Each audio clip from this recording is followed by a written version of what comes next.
Hoy en No Culpes, prepárate para vivir una de las historias y leyendas más interesantes de nuestra provincia. Y tiene que ver con Cacheuta y el tesoro perdido. Buenas noches, ¿cómo andan? Bienvenidos a un nuevo capítulo de No Culpes. Y claro, bueno, venimos con la historia de Mendoza muy pero muy fuerte. Ayer hablamos de nuestro querido Aconcagua, recordá que la segunda parte es el martes. Y ahora nos metemos de lleno con la primera parte de Cacheuta y el tesoro perdido. Cuando uno habla de Cacheuta, ¿qué se tiene en la cabeza? Las termas de Cacheuta, ¿no? Claro, las termas de Cacheuta. Sin embargo, hay una historia allí que tiene que ver con el hotel, que tiene que ver con un tesoro. Un tesoro. Si no la sabés, te digo ya quédate. Quédate porque hoy vamos a hablar absolutamente todo con grandes especialistas y ya voy a saludar a nuestro invitado Manuel Ponce, gerente general de Termas de Cacheuta. ¿Cómo estás, Manuel? ¿Cómo estás? Muchas gracias por habernos invitado a participar del programa. Gracias a vos y ya vamos a hablar mucho. Bueno. Diego Grilli, acá Diego, Daniel Grilli, ¿cómo le va? ¿Qué tal? ¿Cómo estás? ¿Cómo te va? Historiador. Sí. Panelista destacado, no culpes ya. Panelista destacado, ya Gracias. está. Gracias por la invitación. Hotel de Cacheuta, una historia que debemos aprender. Yo te puedo hablar del entorno histórico de Cacheuta. Entorno histórico, me gustó, me gustó. Diego Grilli, ¿quién va a colocar su cuota de misterios? Mitos y leyendas que hay alrededor de este lugar, de Cacheuta. Un lugar muy interesante desde lo geológico, desde lo arquitectónico, de la historia que tiene. Y bueno, de leyendas o mitos que hay en torno a este lugar que datan de muchísimo tiempo atrás hasta historias más contemporáneas. Muy interesante Cacheuta.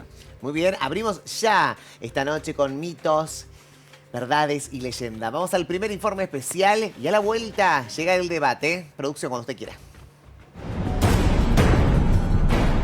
Estamos en un lugar que es conocido por muchos mendocinos, pero te voy a llevar a vos a 1915, cuando se termina de armar este lugar. Estamos hablando del Hotel de Cacheuta. Desde 1915 hasta 2022 hubo muchísimas modificaciones. Y acá tenemos a Pablo Arroyo, que es el director del Hotel de Cacheuta, y quiero que nos cuentes todos, ¿no? ¿Qué pasó en ese 1915? Vayamos por ahí. Bueno, yo creo que, primero muchas gracias por venir. La realidad es que creo que tenemos que empezar antes, o sea, Cacheuta empieza de la época de los huarpes, ¿no es cierto? Inclusive que en su momento fueron dominados por los incas. Este fue el último bastión cuando venían los incas, que encararon por Puente del Inca para Chile. Estos fueron de alguna manera manejados por los huarpes. Desde ahí tenemos antecedentes o leyendas, historia, que se hacían uso del agua termal. Para mí, en todas las leyendas que hay y que existen, creo que la que yo más rescato y creo más verídica es que Cacheuta en huarpe es lugar donde se reúne la gente.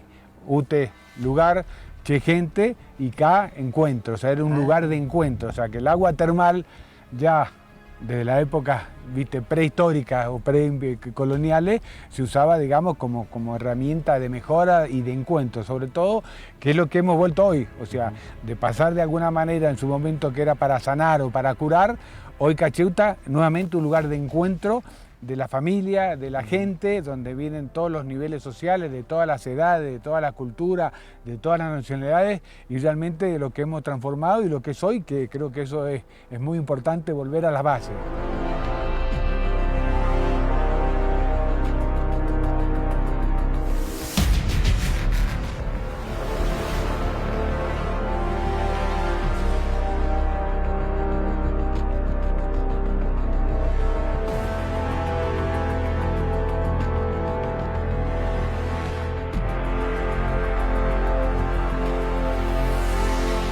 Huarpes, dijiste encuentros.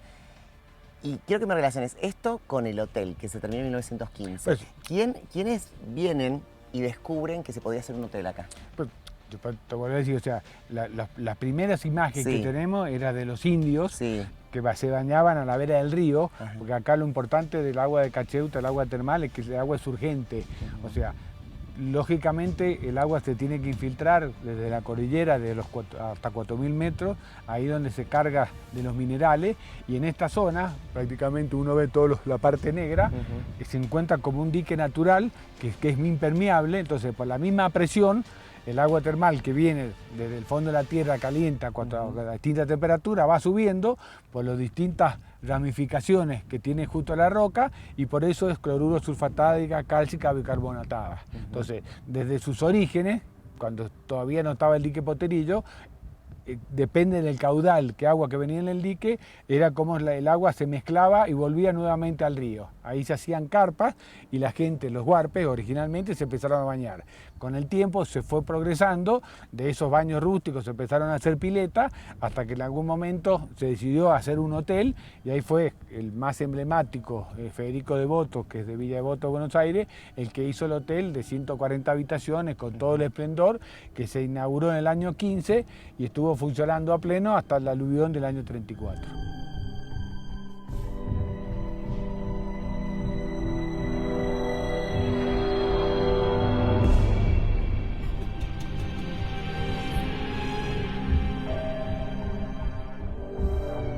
Porque me imagino una Mendoza en ese 1915 muy vacía y además lo relaciono mucho con los ferrocarriles, ¿no? Mucha gente que venía a trabajar, había mucha mano de obra, pero ¿quién venía al hotel? Originalmente, un poco estas leyendas, ¿viste? Sí. Que esta parte de la historia que no hay mucho antecedente, no está bien escrito, estaba un fray, no me acuerdo justo el nombre, un cura que estaba justo en la colonia, que era el que era fanático de las aguas termales y que fue un poco el que introdujo el uso del agua termal con fines terapéuticos.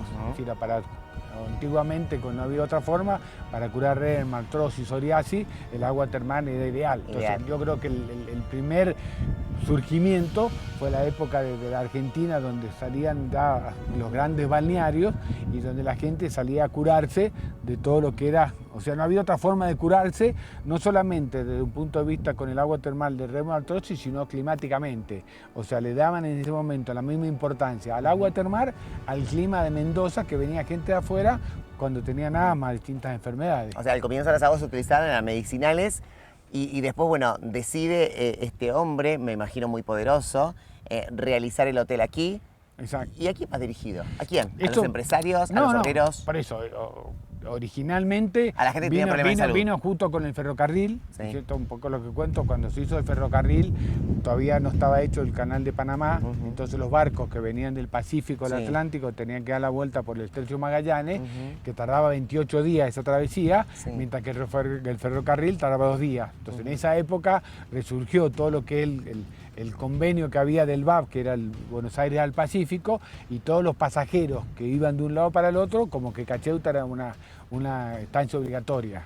Y eso surgió, digamos, con el ferrocarril, fue lo que posibilitó que hubiera acceso a público de Buenos Aires, de todo el país, a este lugar. Inclusive el ferrocarril se hizo antes que el camino. El ferrocarril se hizo antes del camino. Daniel, voy con vos, porque me dijiste voy a hablar de Cacheuta, voy a hablar de todo, de sus alrededores, y tenemos que irnos a los huarpes, hasta allí, y el tema de las aguas termales. La ubicación histórica del lugar y la utilización histórica de este sitio, sí, como lo decía el autor anterior, data de importante antigüedad. Los ferrocarriles fueron a través de, me voy a saltar un poquito el tema, los ferrocarriles fueron los promotores de toda esta acción turística. Es más, recién estabas pasando en el otro monitor las campañas periodísticas del ferrocarril promocionando, como lo decía Arroyo, el pasaje entre Buenos Aires hasta Viña del Mar a través de esta hotelería. Y junto con el hotel de Cacheuta está el hotel de Puente de Inca, que lo van a subvencionar los ferrocarriles y con capitales propios. La asistencia a estos lugares data de una antigüedad bastante importante.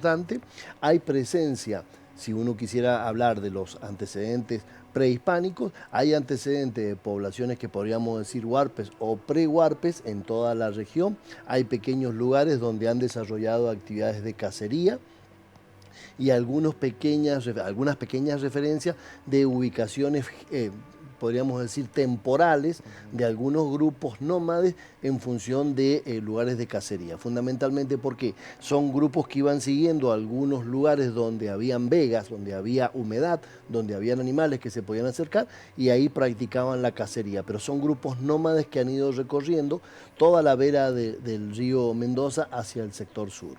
Después, con el paso del tiempo, es cierto, hay viajeros que van a rescatar algunas memorias de esto, estamos hablando del siglo XIX, y ya a partir de 1885, cuando llega el ferrocarril a Mendoza y comienza el trayecto y la construcción del ferrocarril trasandino, se va a poner hincapié en estos principales puntos turísticos porque realmente era un atractivo muy interesante, y el público que asiste, hay unas imágenes de la estación Cacheuta donde se puede ver la cantidad de público que asistía a esta hotelería. Hay unas imágenes de 1920 muy interesantes donde fundamentalmente tiene que haber sido turismo de Buenos Aires posiblemente, o de aquí de Mendoza, pero de una clase social determinada, que asistía a estos lugares, y es bastante importante la cantidad de gente que asistía a esto. Bueno, ahí tienes las imágenes de época que nos están hablando de un hotel de primera categoría para las primeras décadas del siglo XX. Es realmente muy importante. Y era impactante, ¿no, Dani? Digo, para la época. Era uno de los hoteles como que te llamaba la atención por su amplitud, lo que vemos ahí, por su estelaridad también que se ve. Además es un lugar que desde 1885, sí, después del tema del ferrocarril, va a ser aprovechado por estas gargantas que tiene, por este angostamiento del río, para aprovechar la fuerza del agua, que eso va a ser un tema que hablemos después, pero esto lo va a aprovechar un empresario alemán, Fader, para instalar la primera usina hidroeléctrica de Latinoamérica, que está, el hotel está, claro, el hotel está en el kilómetro 38 aproximadamente, y estas ruinas que estamos viendo ahí están en el kilómetro 36 y medio, que fue realmente un lugar importantísimo. O sea que Cacheuta reúne no solo datos a nivel prehispánico, sino también históricos con mucha relevancia. Yo quiero agregar con respecto a la asistencia, a la gente que concurría al hotel desde sus inicios, que esto coincide con la Primera Guerra Mundial. Entonces muchas personas, la inauguración de este hotel y su puesta en funcionamiento, muchas personas que asistían a ese lugar eran personas europeas que habían migrado a la Argentina escapando de la guerra y tratando de encontrar un lugar de refugio, elegante, ¿sí? Quizás como estaban acostumbrados en ese momento en Europa. Y hay mucha afluencia de público europeo, ¿sí? Claro. El estilo del hotel, la influencia italiana que tiene el hotel, un poco como que privilegia a estos inmigrantes que venían a buscar refugio. Se construyó como una mini Italia, de alguna manera, que le daba amparo a esta gente que, bueno, venía escapando de la guerra. Seguramente se encontraban en relación con la gente que empezó a construir el ferrocarril, se empezaron a vincular por ahí primero económicamente, y después encontraban como un lugar de descanso, de exilio, de refugio, a este lugar que es increíble. ¿Sí? Además hay que tener en cuenta que las publicidades de la época en la revista de Buenos Aires al Pacífico están en castellano y en inglés. O sea, a ver, 1920 estás editando una revista con publicidad de un lugar, pero está en inglés. O sea, hay un motivo, hay un objetivo por captar ese turismo, como se dijo al principio, para no atravesar América por el sur, que ofrecía realmente un servicio de primera calidad. Un dato hay que entenderlo en el tema de la cadena hotelera a través del tren del trasandino. Manuel. Sí. No, aportando una idea más, hay una novela que se llama Termalia, de un autor mendocino que es Carlos Ponce, familiar lejano aparentemente. Lo he leído. Que relata cómo eran las tertulias que se establecían en el hotel y realmente describe exactamente cómo era la vida social en el hotel. Hay un dato más que se puede aportar, que el ferrocarril llevaba pasajeros de Mendoza a pasar el día, noche, en el hotel para jugar en el casino. O sea, el hotel tenía un casino también muy importante. Muy importante. Entonces, en esos encuentros, que es lo que describe esta novela, es el encuentro entre una pasajera que viene de una familia muy adinerada de Buenos Aires con un muchacho de Mendoza que había ido ese día. Entonces ahí se confluyen historias, digamos, ¿no? Y también aportar para todo lo que es Mendoza, en lo que decía recién Daniel, que Fader, además de esta usina, llevó el petróleo desde Cacheuta hasta la ciudad de Mendoza para hacer la primera cadena de alumbrado público acá en Mendoza, ¿no? O sea, Fader está muy conectado a la zona de Cacheuta. Un pionero, digamos. Claro, sí, un todo pionero. Esto. Sí, histórico.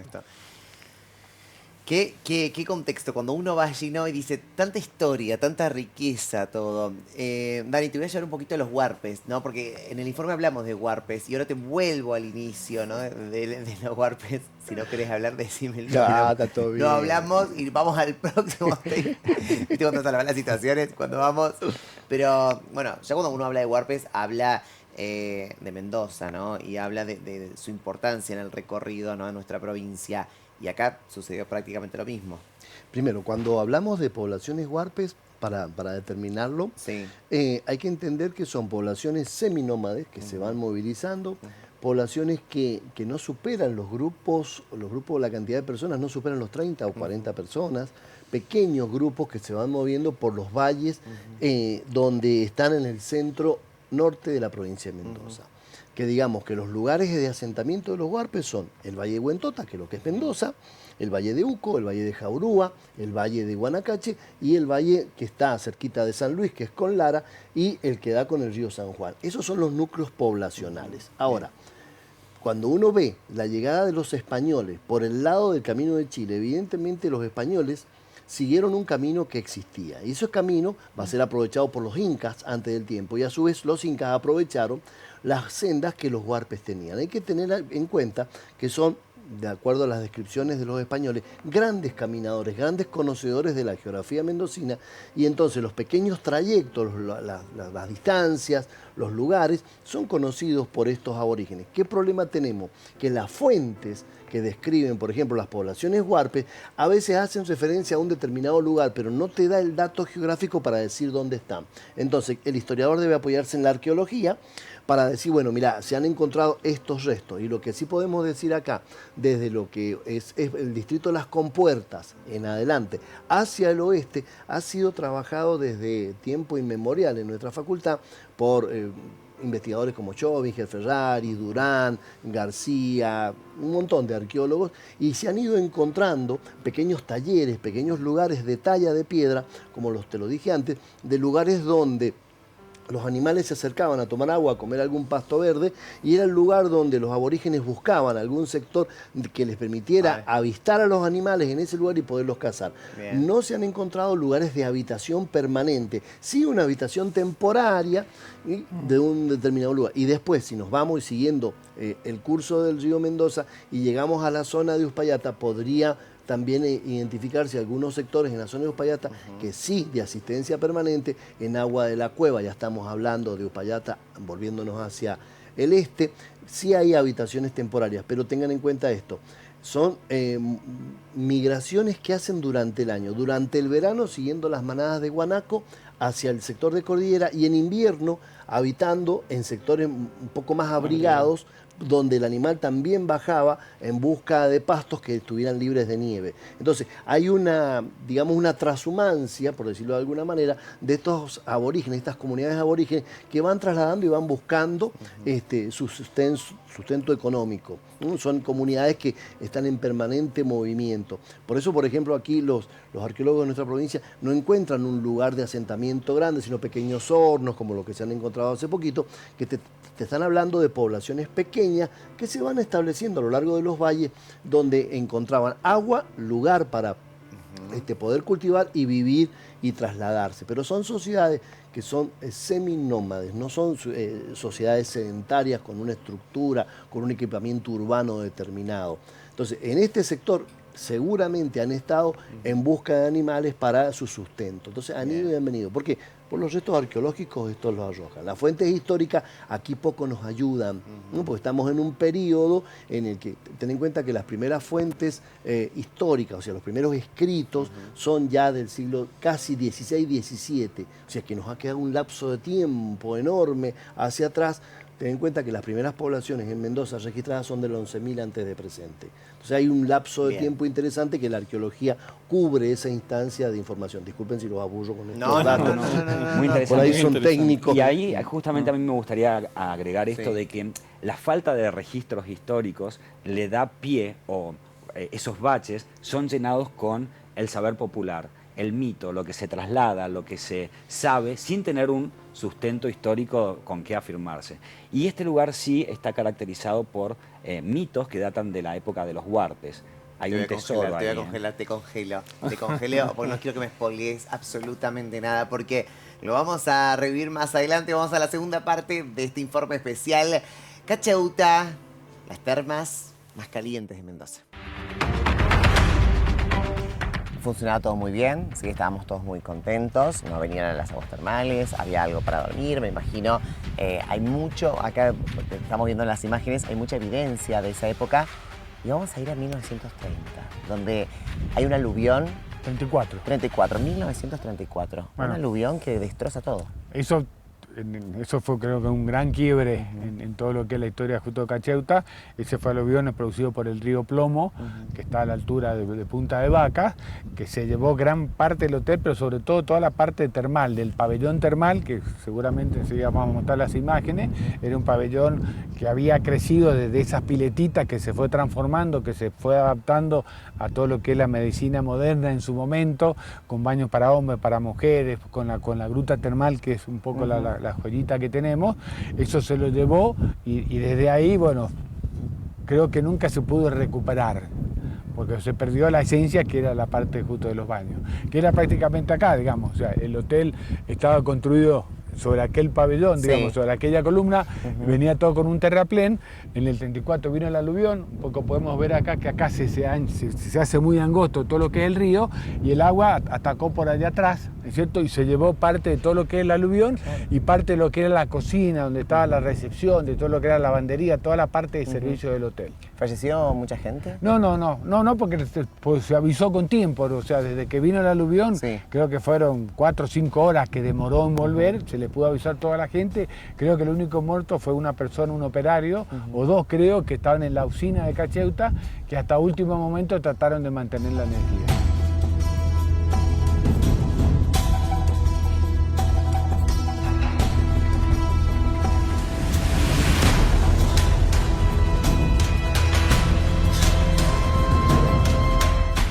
Después de 1930 se habla, ¿no?, de un lugar muy místico aquí.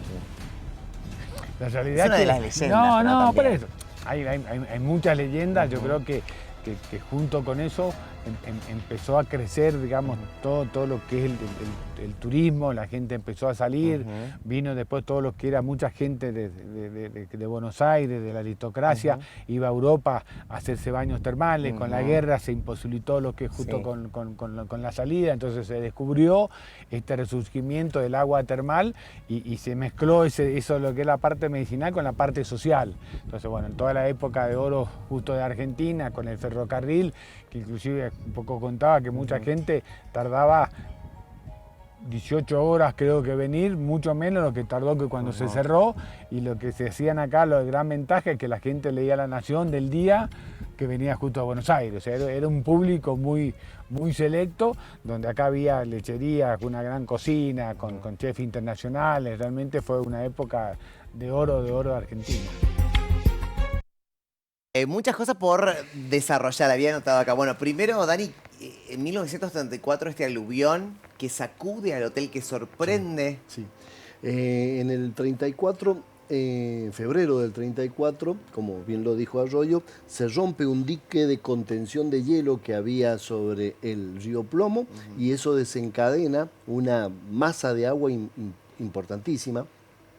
A lo largo del río Mendoza hay estaciones de aforo, que son estaciones que van midiendo la cantidad de agua, metros cúbicos, por los distintos lugares que pasan. Nosotros tuvimos la suerte de encontrar el control de la estación de aforo de Potrerillos. Superaba casi en 100 veces el caudal normal. El caudal normal del río era 34 metros o 35 metros cúbicos por segundo.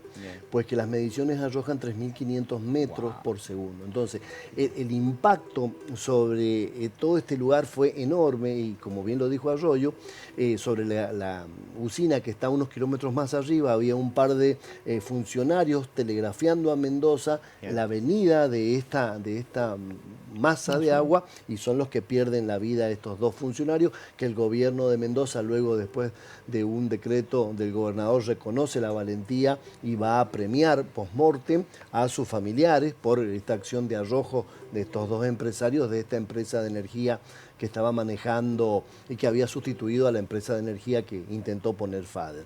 Entonces realmente fue un aluvión muy, muy importante que arrasó parte del hotel y arrasó las ruinas ya de la usina FADER, porque en el año 34 la usina FADER ya había dejado de funcionar.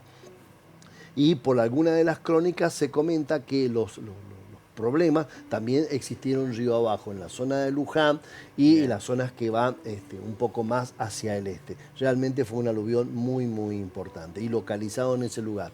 Y ahí hay un dato interesantísimo, porque las memorias nos hablan, tanto las memorias de FADER como las memorias de otro hidrólogo muy interesante que es Galileo Vitale, que tiene su libro Hidrología Mendocina. Cuando si hubieran tenido oportunidad de juntarse él y FADER, hubieran combinado, porque en las memorias de este hidrólogo nos comenta que nunca se tuvo en cuenta la cantidad de material de embanque que arrastran los ríos de montaña. Los ríos de montaña, cuando uno los ve claritos, es porque viene el agua mansa, pero cuando ve ese agua de color tinte, marrón o tipo chocolate, es la cantidad de material enorme que trae en suspensión.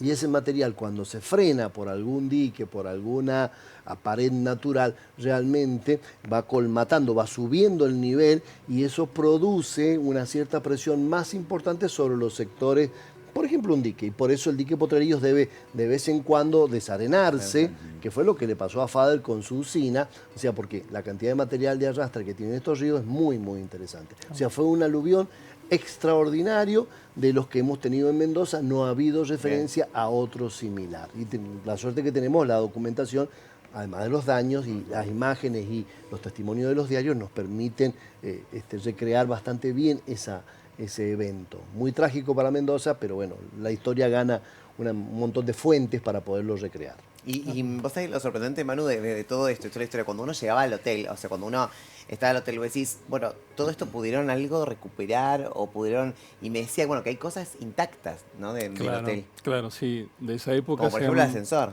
El ascensor, la capilla. La capilla, que está en la entrada, la balustrada que está sobre el costado de la pileta. Sí. La pileta se inauguró en el mismo año del aluvión. Cuando se inaugura el hotel estaba sin pileta.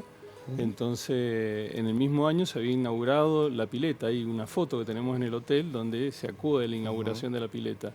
Es la pileta que tenemos actualmente. Y obviamente la gruta natural que está en el spa, que es la que se preserva desde el origen, ¿no? Esas son las cosas que se han podido mantener. Bueno, ahí se están viendo imágenes, las paredes de pirca que hay, que se han respetado para la construcción nueva. Sí, se dan muchos recuerdos. Recuerdos que obviamente mantenemos, ¿no? De nuestra Mendoza. Fue trágico, fue uno de los hechos que marcó a nuestra provincia. Sin embargo, se pudieron recuperar, digo, y la esencia no se perdió. Digo, seguimos hablando de nuestro querido hotel. Claro, y lo increíble que va pasando es que en el transcurrir de los años hemos recibido pasajeros que son nietos de los que en algún momento estuvieron en el antiguo hotel. Entonces ellos nos han ido aportando fotografías de su familia, bueno, de época, cuando venían, porque muchas veces, como decía Pablo, venían familias aristocráticas de Buenos Aires y venían con todo su servicio, ¿no? Con la gente que los acompañaba y los atendía. Entonces, es increíble, hace poco tiempo atrás, antes de la pandemia, llegó una señora muy antigua y reconoció en una de las fotos a su padre. Entonces son joyas que realmente hacen como, si bien hubo una ruptura, digamos que el lugar estuvo cerrado desde el año 72 hasta el 86, como que bueno, hemos podido recuperar parte de esta historia porque también hubo una ruptura con el termalismo, ¿no? O sea, en esa época se hablaba, en los años de oro del termalismo como curativo. Un poco el eje que hemos establecido con Pablo es el termalismo lúdico, ¿no? El de aprovechar estándolo bien, no esperar a que uno se enferme, sino que estando uno bien, claro, viste, es otra visión. Así que realmente es toda una responsabilidad para nosotros, ¿no? Porque cuando vos ves las fotos, hay una galería que reúne muchísimas fotos que hemos recuperado y vos debes ser parte de esta historia, ¿no? Porque nosotros estamos escribiendo con nuestra empresa hoy una partecita de todo lo que ha significado Cacheuta y es una responsabilidad muy importante para nosotros y lo sentimos como que es un lugar de Mendoza. Entonces, que la acogida cuando llegue allá, que dice el Pablo, lugar de encuentro, ¿no? Es que la gente quiera volver a estar en su lugar, que traiga a sus amigos, sus familiares para que pasen una linda época ahí con nosotros. Me lo estabas diciendo cuando estaba el informe, ¿no, Sí. Diego? Algo pasó con estos dos obreros. Data tenías de estos dos obreros que fallecieron en la aluvión del hotel de Cachauta. Bien, si bien hay registros históricos que los comentaba Daniel, esto surgió un 10 de enero de 1934, ocurrió este aluvión, y se encontraban trabajando ahí en la compañía eléctrica Los Andes, que era el lugar donde producían electricidad y aprovechaban el agua para ello. Dos operarios que los vamos a recordar con su nombre, Juan Quelesi y Siriaco Ortiz. Ellos dos lo dieron todo, estuvieron hasta último momento, aún teniendo la señal que venía desde Punta de Vacas, desde la estación San Juan Amarillo, que, bueno, se venía una columna de 7 metros de alto, ¿sí? Arrasando absolutamente todo. Esa misma columna de agua es la que en un primer momento choca y se lleva parte de la infraestructura del hotel, pero después el cajón de Cacheuta, que es donde está construida esta usina, el caudal que llevaba el río termina arrastrándolo, ¿sí? Pero estos dos operarios se mantuvieron en sus puestos de trabajo proveyendo electricidad a el puente del río Mendoza, ¿sí? Y también a otra región de Palmira y al mismo dique Chipoleti, porque sabían de que el agua podía llegar hasta la ciudad.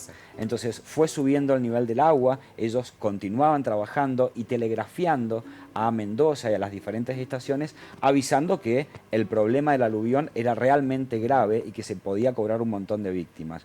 El mito habla de que ellos mandaron el último cable telegráfico diciendo "me ahogo" y se murieron. Se reconoce el heroísmo y lo recordamos hoy, lo visibilizamos hoy, el heroísmo de estas dos personas que por su constancia, su voluntad, decidieron quedarse ahí, ¿sí? Priorizar la vida de las personas que estaban en la ciudad y que podían haberse visto muy perjudicadas por este aluvión, y sin embargo hicieron todo el esfuerzo, un esfuerzo tan grande que se llevó la vida de estas dos personas. Comentan las personas que visitan el lugar por ahí de noche, hacen fogones, se reúnen, que el fantasma de Juan y de Siriaco aún están presentes en ese lugar, un poco como recordando esta tragedia de la cual no estamos exentos, me parece, porque el calentamiento global está produciendo el derretimiento de glaciares y de hielo que hay en la montaña, y eso por ahí lleva a que actualmente tengamos problemas de desborde de caudal de los ríos, ¿sí? Una realidad de la que los mendocinos o los turistas tampoco están exentos, esto de los aluviones, ¿sí? Ay, Diego. Él te tira la bomba hacia el final, ¿viste? No estamos diciendo, te tira la bomba. Vamos al tercer informe especial que justamente tiene que ver con los aluviones. Mira.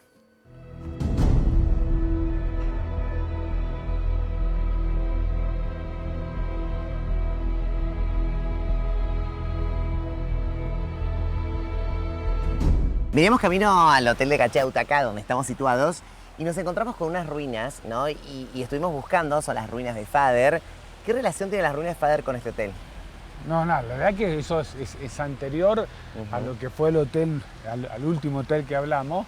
Eso fue una usina hidroeléctrica que se armó, fue una de las primeras que se armó, y fue lo que fue con Fader, que inclusive un poco te contaba, que fue las primeras exploraciones de petróleo que se consiguieron en Argentina, fueron con Fader, que fue atrás, en lo que sería atrás de lo que es de Cacheuta, y fue la primera usina que se la llevó también un aluvión anterior al del 34. Eso, bueno. O sea, eso fue como también como un preaviso diciendo, bueno, mira, en esta zona también pasa esto. Seguro. La realidad es que antes que estuviera el dique Poterillo, era muy frecuente que hubieran aluviones, hubieran lluvias muy grandes como la que hubo la semana pasada y hicieran crecer el río, y eso no estuvo calculado para lo que en un momento fue. Y se lo llevó. Pero bueno, Fader fue, aparte de todo lo que es la parte de pintura, un promotor de todo lo que es innovación tecnológica en Argentina en su momento. Digo, y hoy en el 2022, ¿no? Estamos hablando de aluviones y estamos hablando de situaciones que destruyen lo que construye el ser humano, ¿no? Mira, la realidad que un poco yo siempre ha sido la Sí. duda, hoy al estar construido Potrerillos, si viniera el aluvión que fue del río Plomo, subiría 10 centímetros. Nada O sea, más. la realidad que no fue un caudal monstruoso, pero al venir en un momento el impacto fue mucho mayor, pero hoy no existiría. Así que estamos seguros por ahora. Y eso, al estar Potrerillos, es lo que nos ha permitido a nosotros hacer todas estas obras, que la realidad es que cuando empezamos nosotros siempre quisimos crecer un poco más arriba, porque un poco la leyenda lo que dice que lo que el río da, el río quita. Entonces, bueno, hoy por suerte al estar Potrerillos nos ha permitido realmente crecer a este nivel sin ese riesgo.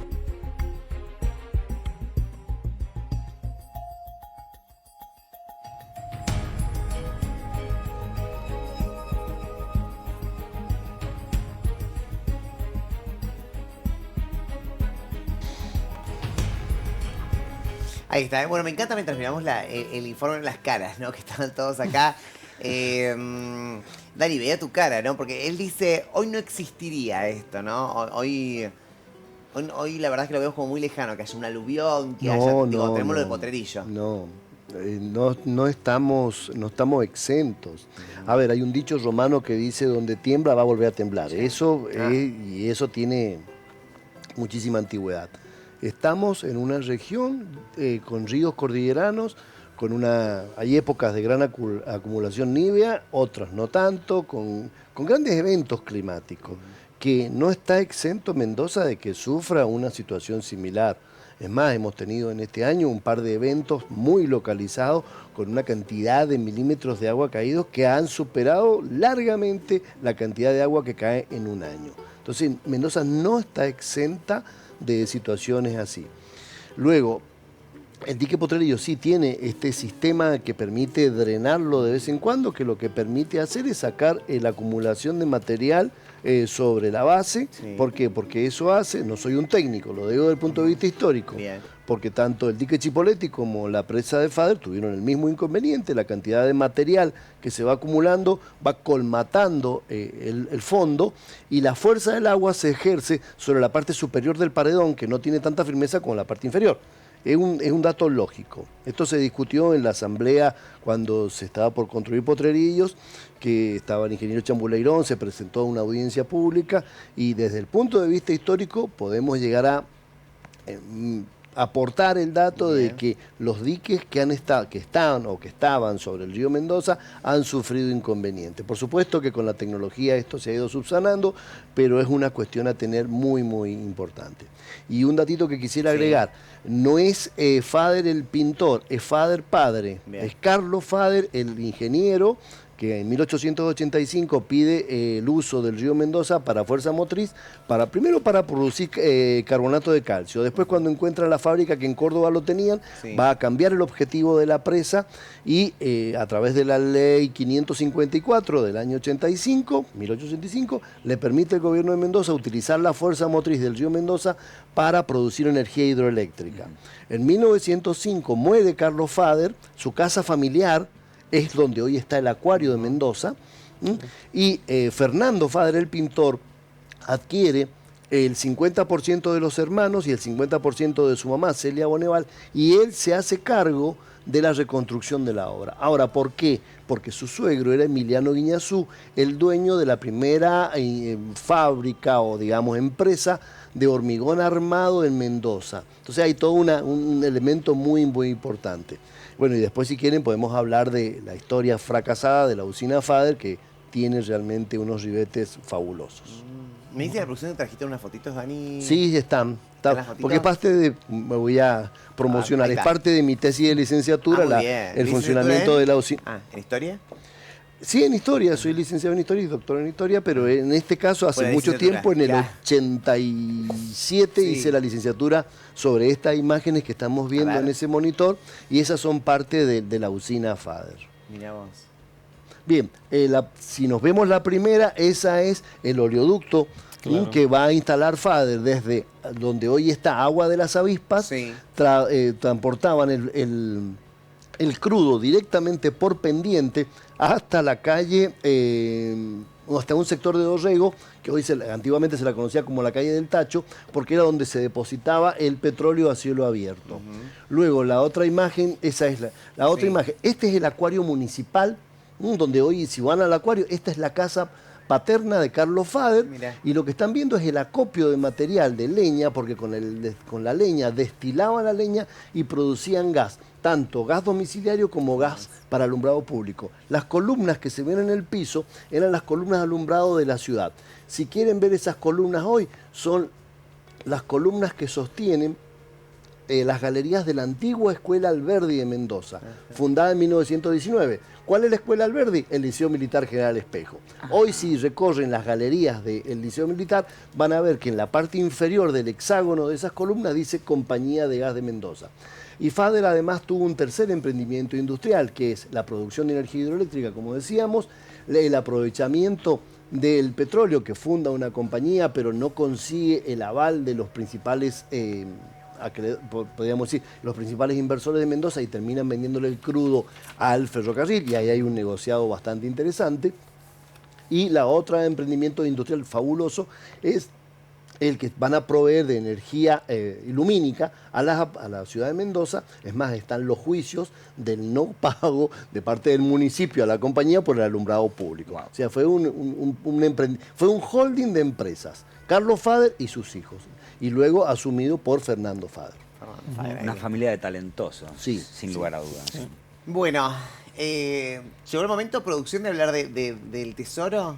Pues, ¿está habilitado, Diego, o no está habilitado para hablar? ¿Qué dice la producción?